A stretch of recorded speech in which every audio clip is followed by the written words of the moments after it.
이것은 이제 액체 타입의, 그죠? 끈적끈적한 액체 타입의 괴물인데, 이 괴물이 이제 여러 다른 SF 텍스트에서 오마주가 됐어요. 그래서 이제 아실지 모르겠지만 그 심슨 유명하죠? 만화 만든 사람들이 만든 퓨처라마 얘도 나와요. 되게 닮았죠, 그죠? 가장 최근에 이제 승리 후에 온몸에 문신을 하고 마약상 전력을 가지고 있는 타이거박이라는 존재.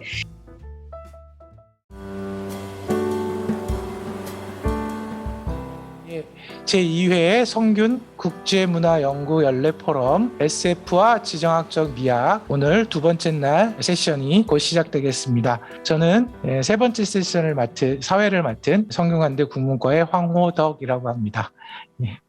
어제 사이언스 픽션, 사변 소설, 또 한국에서의 SF 지정학을 포함한 SF의 계보학에 대해서 아주 열띤 발표와 토론 7분이 발표해 주시고 여러 청중님과 토론자 선생님들의 발표가 이어졌습니다. 오늘은 어떻게 보면 지금 현재 SF에 대해서 가장 최전선에 고민을 하고 계시는 해외의 학자 여러 선생님들을 모시고 오전 세션을 맞이하게 되었습니다. 그러면 바로 시작하도록 하겠습니다. 먼저 간단하게 선생님 소개 말씀드리면, 박서연 선생님은 USC 남캘리포니아 대학이죠. 동아시아 언어와 문학 그리고 젠더 섹슈얼리티 스터디즈에서 가르치고 계시고요. 소개가 필요 없는 분입니다만 1980년대에 한국 민중문화와 관련되어 있는 저작, 또 어제 발표해 주신 박산유 선생님과 함께 굉장히 기념비적인 한국 SF 소설에 대한 앙솔로지를 출간하시기도 하셨습니다. 그리고 정통이라고 할까요? 아니면은 기존의 문학사 연구자들은 박사 선생님의 어떻게 보면 난공불락의 책 중에 하나인 염상섭의 만세전을 또 번역해내시기도 하셨습니다. 그러면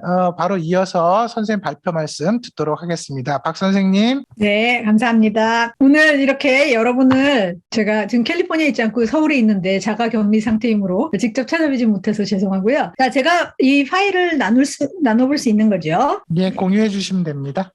네, 감사합니다. 다 보이십니까? 잘 보입니다. 감사합니다. 오늘 할 발표는 은하제국의 동물 외계인, 서강훈의 북극성의 증언과 60년대 한국 SF의 탈식민주의적 재고라는 제목을 한국말로 붙여봤습니다. 여러분이 잘 알고 계실 조지 멜리어스의 달세계 여행, 줄 베르느의 소설에 기반한 달세계 여행, 1902년 최초의 SF 무성 영화죠. 그 영화를 보시면 이 유럽 복장을 한 19세기 복장을 한 신사들이 달세계에 찾아가서 새 부리 모양을 하고 이렇게 집게발을 한 달세계 원주민 셀레나이트를 만나가지고요. 몇몇은 죽이기도 하고 한 명을 생포해서 지구로 데려와가지고 대중 앞에 전시를 하는 장면이 있습니다. 이것은 최초의 영화니까요. 스페이스 오페라라고 그 이후에 이제 알려지게 된 장르의 우주여행 또는 우주원정의 서사가 제국주의 역사에 뿌리를 두고 있다라는 것을 보여주는 단적인 예라고 하겠습니다. 그러한 현상이 지금까지도 21세기에 만들어져서 세계적으로 인기를 끌었던 아바타 같은 영화에서도 드러나는 바가 있죠. 오늘의 발표는 크게 얘기하면 이런 질문을 하고 있습니다. 제국주의에 기반을 둔 이 우주여행 또는 우주원정의 서사가 비서구 작가들, 그러니까 SF 작가들이 그것을 전유할 때 어떻게 답습하고 또 변형하고 전복하는 현상이 일어나냐 하는 질문을 가지고 이 발표를 진행하겠습니다. 이 오늘의 연구는 탈식민주의 SF 연구 자장안에 있다고 할 수 있는데요. 이미 많은 분들이 알고 계신 것 같아요. 이제 2000년대 이후에 탈식민주의 연구가 SF 장르 연구랑 교차를 하게 되는데요. 중요한 저작들은 보통 2010년 전후해서 나오게 됩니다. 그래서 여기 있는 몇 권의 책들은 제가 한국 SF를 공부하면서 특히 이용했던 것들로 혹시 쓸모가 있을까 싶어가지고 이렇게 카드를 하나 만들어 봤습니다. 이 중에 이제 탈식민주의가 아닌 것으로 애프로 퓨처리즘이 있는데요. 이거는 90년대에 이미 나왔던 용어고요. 이때 이제 만들어진 다큐멘터리를 보면 그레그 테이트라는 SF 작가가, 흑인 작가가 이런 얘기를 합니다. 외계인한테 납치돼가지고 다른 혹성으로 끌려가서 유전적으로 변형이 되는 것. 그것은 곧 노예제의 역사이다. 이런 말을 한 대목이 나옵니다. 그러니까 오늘 얘기할 것과도 관련이 있겠습니다. 그리고 이쪽에 좌단의 하측에 보시면 애니멀 얼테러티, 셰릴 빈트 교수님의 책인데요. 이것은 동물 비평학이라고 해야 될까요? 그것과 그 SF 연구의 교차점인데요. 이 중에 한 챕터에 사피엔스 오리엔탈리즘이라는 아주 유용한 용어가 소개되어 있습니다.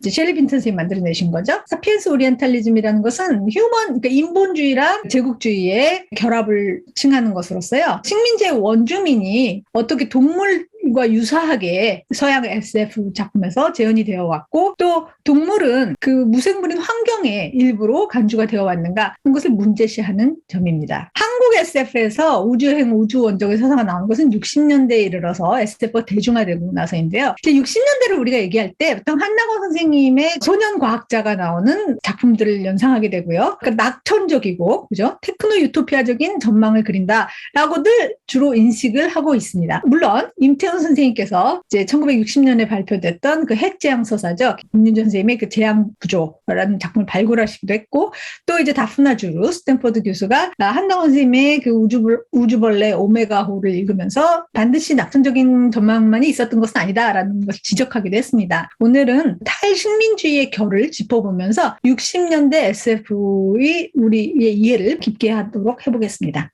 서가문 작가, 한국에서 SF 첫 번째 팬클럽이라고 하죠. SF 작가 클럽을 처음으로 창시한 분으로 알려져 있습니다. 팬덤계 분들은 친숙한 이름인데요. 그렇지만 그분의 작품은 사실 거의 연구가 되고 있지 않습니다. 그래서 작가 소개를 좀 해야 될 것 같아요. 1928년에 목포에서 출생하셨고, 해방 이후에 서울대 수학과에 진학해서 동경대에도 유학했던 당대 최고의 지식인 중에 한 명이라고 할 수 있고요. 그 졸업 후에는 잠시 한국은행에 근무하고 경북대에서도 교편을 잡았지만 그 평생의 업이 될 신문사 기자가 되어서 특히 한국일보 과학부장으로 오래 활동을 하셨습니다. 그리고 그 평생에 걸쳐서 책을 쓰셨는데 과학과 문학, 양자 모두의 남다른 정열을 보여줬습니다. 칼 세이건의 대중과학서적 코스모스 널리 알려져 있는데 이분이 번역하신 게 있고요. 또 항공기상과학 이런 이제 청소년을 위한 과학서적을 집필하기도 하셨습니다. 그리고 또 타잔 시리즈로 유명한 에드가 버러의 화성의 공주를 번역하셨고요. 단 4권, 그러니까 1970년대 아이디어 회관에서 낸 그 3개의 명작 SF 시리즈의 4권 분량의 장편과 단편, 중편 소설을 쓰셨습니다. 모두 SF죠. 이분의 작품을 보면은 좀 특이한데요. 그러니까 대체로 표지 그림 가지고만 보는데 어른 과학자가 나오고요. 그리고 첨단 과학 지식으로 꽉 차 있습니다. 그 작품이. 그래서 학생 과학이랑 학원에 연재된 소설들을 싹박하게 연구해 주신 최혜순 선생님에 따르면 독자들이 소설이 난해하다고 많이 불평을 했다 그러는데 거기에 크게 일조를 한 분이라고 생각합니다.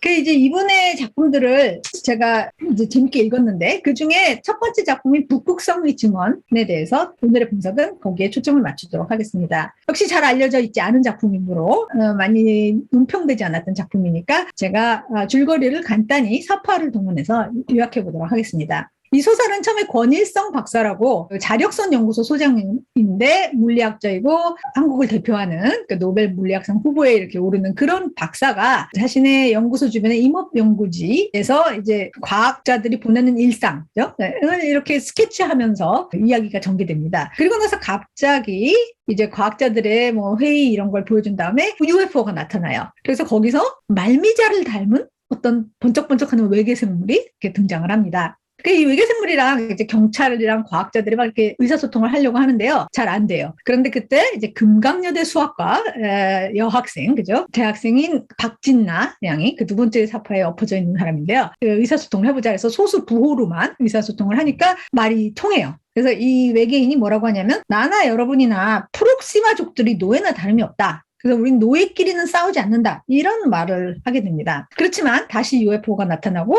모든 지구인들이 기절을 한 다음에 이제 3명이 납치가 돼요. 그 건박사의 조수인 김철수하고요. 송경리에 서 있는 사람인 것 같은데 상남자로 나오는 경찰관이에요. 이랑 박진나가 납치가 됩니다. 그리고 이들이 1시간도 채 안 돼서 화성에 도착을 했을 때 이들을 마중 나오는 것은 그 말미잘 모양의 외계인이에요. 그 전에 보면 이제 외계인이 막 이렇게 동물의 피도 빨아먹고 뭐 식물의 수액도 빨아먹고 계속 덩치가 커지는데 그래서 조그맣게 돼가지고 1시간도 안 되는 거리에서 인간의 언어로 그러니까 한국어죠. 완벽하게 익힌 다음에 이제 이들한테 이제 얘기를 해요. 너희는 이제 포로가 되었고 우주 세계에는 오직 이성만이 있을 뿐이므로 우주의 율법과 지시를 잘 따라야 된다 이런 얘기를 하면서 그들을 지하에 있는 기지로 데리고 갑니다. 그 지하에서 그들은 프록시마족의 화성 식민지 총독격인 비행대장이라고 불리는 사모한을 만나게 돼요. 파란 눈을 가졌고 그리고 스커트를 입었죠. 중성적인 여성이지만 남성같이 생긴 그런 우주인을 만납니다. 그리고 이제 사무안이 중력을 주요 에너지원으로 이용하는 자기의 문명, 프록시마 문명은 감마를 넘어선 델타 단계인데 인류는 고작 이제 화석 연료에 머물러 있고 간신히 핵 에너지를 개발한 정도라서 베타 단계에 머물러 있으니까 이로부터 해방 개조되어야 한다고 역설을 합니다. 또 프록시마족들은 오랜 우주 원정을 통해서 자신들의 율법인 그 우주 사회학이라는 통계과학을 발달시켰다고 얘기를 해요. 이에 대해서는 나중에 분석할 때 조금 더 얘기하도록 하겠습니다.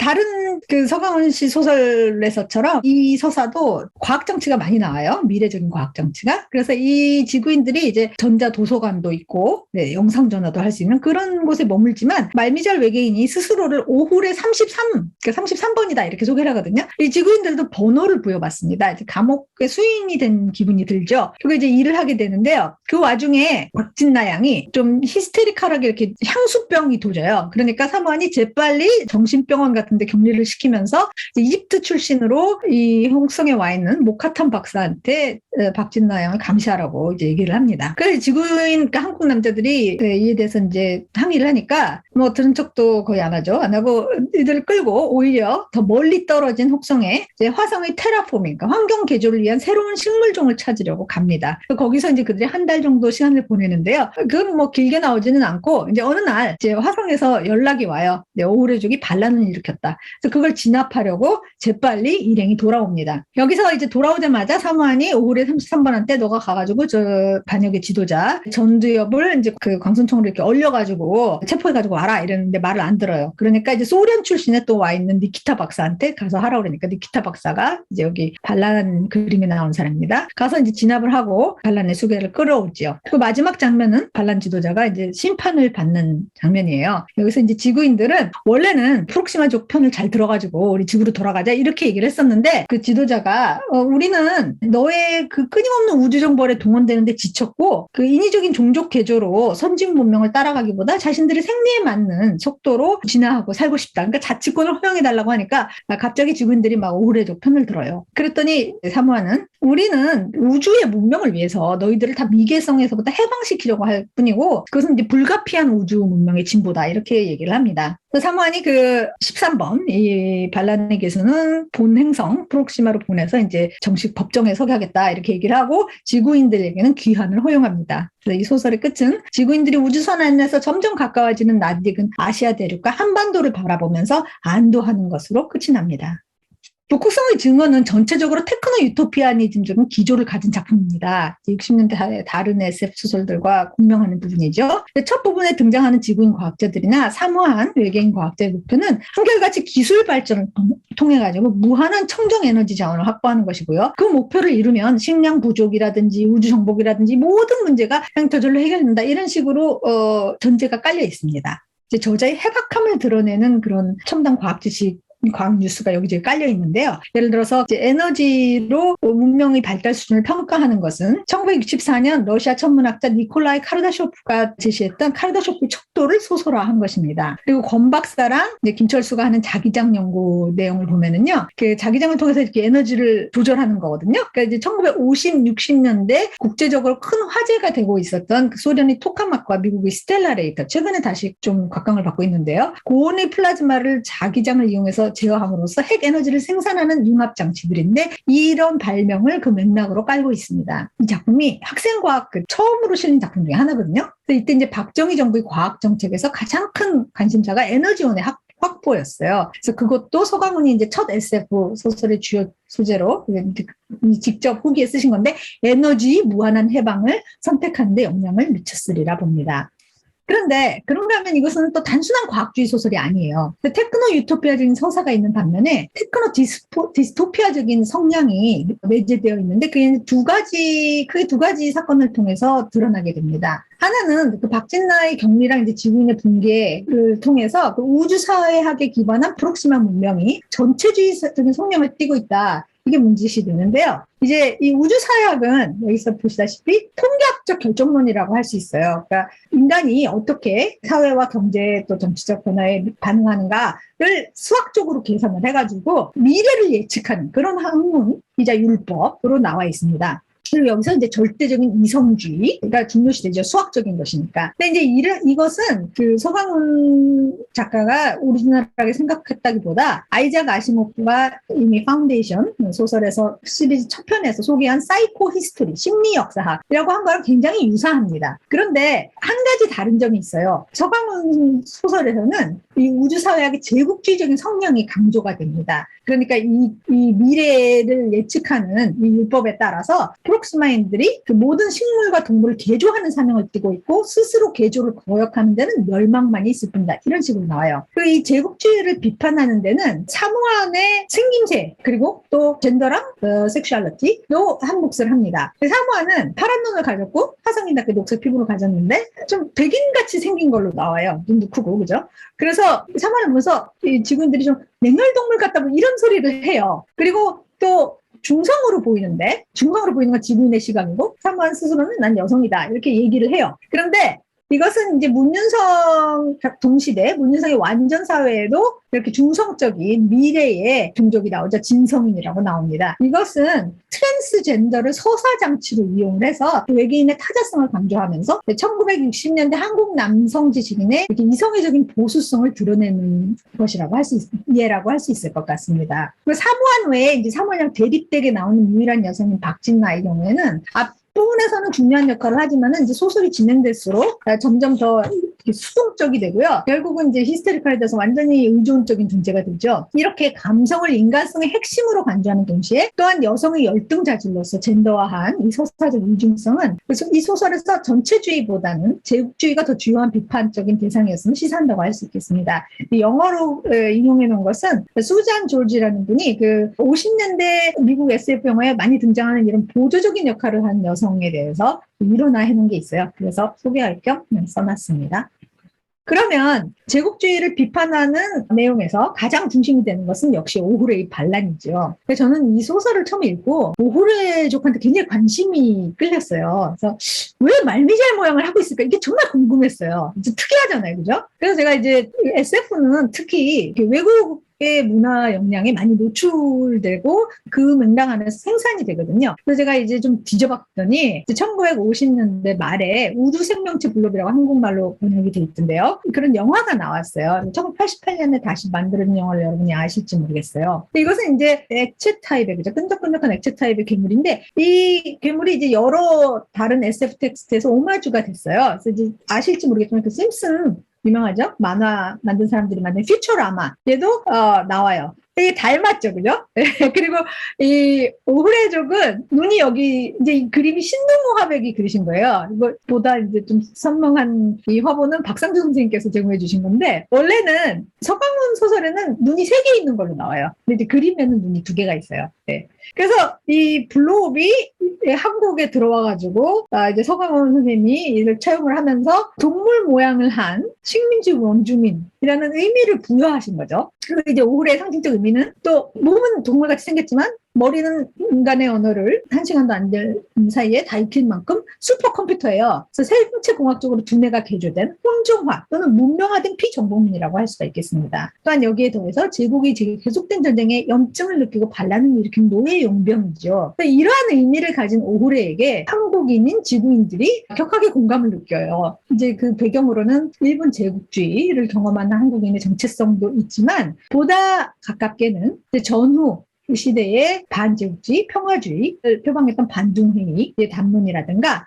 또는 보다 직접적으로 1964년부터 시작한 그 베트남전 파병에 에워싼 논쟁이 깔려있는 맥락이 되겠습니다. 베트남전 파병은 전체적으로 반대 운동이 있었던 건 아니지만은 사상계나 청맥 같은 잡지에서 학술지에서 논쟁이 있었어요. 특히 이제 청맥이 주도한 이러한 담론 내에 어떤 한 귀퉁이에 이 SF 소설을 위치 지을 수 있다고 생각합니다. 그래서 북극성의 증언인 미래상에서 바람직한 과학기술적 진보는 서구 중심의 제국주의적 근대화와 동일시되지 않죠. 그렇기 때문에 이 소설이 디스토피아적이면서 동시에 태풍은 유토피아적일 수 있습니다. 그리고 이러한 전망은 역시 1964년부터 활발히 전개되기 시작한 민족적 근대화 담론에 부합하는 것이기도 한데 정권 강화를 목표로 한 정부의 입장보다는 반식민주의, 민족주의를 내세웠던 청맥의 논객들의 입장에 더 가까운 논조를 띠고 있다고 하겠습니다.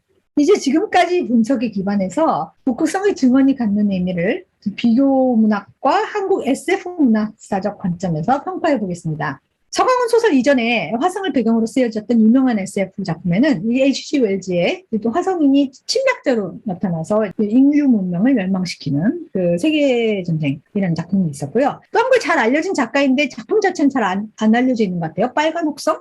네, 이제 그게 화성이죠. 라버트 하인라인 작품인데요. 여기 보면 이제 화성인이 초능력을 가지고 있지만 인간한테 영토를 뺏기고 자기들은 이렇게 어떤 제한된 구역에 살고 있어요. 그래서 마치 그 미국의 원주민을 표상하는 그런 존재로 나타나거든요. 크게 이제 그 두 가지 패러다임이 있다고 할 수 있는데 지금까지 분석한 바와 같이 서광훈 씨 작품에서는 이런 양립구도가 정복, 피정복 외계인이랑 지구인 이렇게 삼각구도로 변화가 돼서 나타났죠. 그래서 이러한 제국주의 역사에 기반을 둔 스페이스 오디세이 장르랑 그것에 내재되어 있는 어떤 원주민을 동물로 보는 인종주의적 시각을 답습했지만 또 탈식민주의적인 비판의 관점을 개진한 이러한 문학 행위를 저는 서브 임페리얼 미미크리라고 하면 어떨까 생각합니다. 제가 이것을 번역하지 않은 이유는 미미크리가 영어에는 이미테이션도 있고 미미크리도 있고 그런데 모방보다는 흉내라는 말에 가까이 흉내 좀 이렇게 남 놀리는 거잖아요. 근데 이제 흉내라고 했을 때 또 이렇게 학술적인 담론에서 이 말이 좀 안 돼요. 그래서 번역을 그냥 안 했습니다. 콜로니얼 미미크리는 식민지 피지배자가 제국의 담론을 수용하고 모방하는 과정에서 지배자와의 물질적 기반의 차이로 인해서 그 담론의 모순 혹은 위선을 의도하였거나 의도하지 않았거나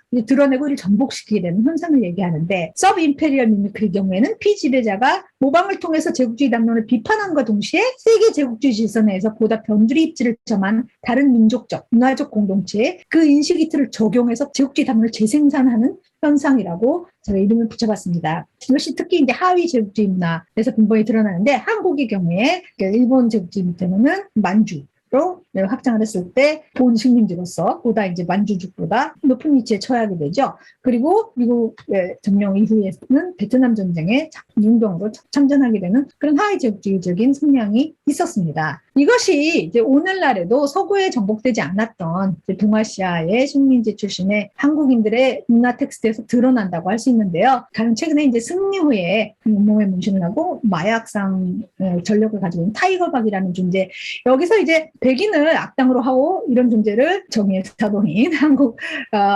우주인들 팀에 포함시키는 것 자체가 반제국주의 성향을 띠고 있죠. 제3세계랑 어떻게 결탁을 하려는 그런 제스처인데요. 동시에 이제 인종주의, 여러분도 아시겠죠? 한국인을 이렇게 마약상 뭐 이런 걸로 다른 헐리우드 영화에서 나타났다고 생각해 보세요. 그래서 인종주의적인 시각이 드러납니다. 그리고 둘 다 이렇게 제일 구석에 자리 잡고 있죠. 이제 북극성의 증언이 서사적 복합성과 독창성이 60년대 한국 SF가 기존에 이해된 것보다 더 많은 결을 가지고 있음을 시사한다겠습니다. 이제 1998년에 타계한 서광훈 작가님이 93년에 SF 매거진 최초의 SF 종이 잡지였죠. 그래서 생애 마지막 인터뷰를 했는데 작품 경량을 묻는 기자한테 그는 서양의 역사는 침략의 역사예요. 그러다 보니 그들의 SF 작품은 자연히 호전적이고 폭력적인 성향이 짙게 배어있죠. 반면에 우리는 침략적이 않았고 뭐 이제 모든 것을 표현할 우정을 가졌다고 얘기합니다. 이런 사관이 얼마나 민족 사관이죠. 역사적으로 신빙성이 있느냐 없느냐를 떠나서 이 답변이 한국 SF자가 가졌던 반전 평화주의 이상을 잘 보여준다고 하겠습니다. 그래서 오늘날 읽는 서광훈 SF 소설은 여성에 대한 편견, 트랜스포비아, 또 인종주의 같은 것이 여러모로 낡아 보일 수 있어요. 그렇지만은 서구 기술 문명의 제국주의 성향에 대한 비판과 반전 반식민주의 대한의 미래에 대한 그 갈망은 여전히 유효하다 하겠습니다. 경청해 주셔서 감사합니다. 박사 선생님, 짧은 시간 안에 굉장히 많은 내용을 잘 전달해 주신 것 같습니다. 스페이스 오디세이라는 어떻게 보면 가장 지구적인 장르가 한국에서 쓰여질 때 어떻게 반제국주의적인 혹은 또 성정치학과 관련되어 있는 의미 있는 전율할까요? 변화를 일으키는지에 대한 설명 말씀 주셨습니다. 특히 이제 서광훈 북극성의 주인을 중심으로 해서 어떻게 보면 테크노 유토피아이즘에서 당시의 핵에너지에 대한 문제의식 또 평화와 관련되어 있는 어떤 담론들 이런 것들이 65년을 전후한 시기에 한국에 일기 받아들인 SF라는 장르 자체가 가지고 있는 가능성, 선생님 굉장히 흥미로운 표현을 써주셨는데요. 하위제국적인 미미크리라는 표현을 써주셨는데 상당 부분은 의도적으로 또 다른 부분은 비의도적으로 물질적 기반의 차이에 의해서 담론 혹은 서사의 원천으로부터의 거리가 어떻게 생겨나는지에 대한 말씀 아주 흥미롭게 들었습니다. 중요한 문제의식인 것 같습니다.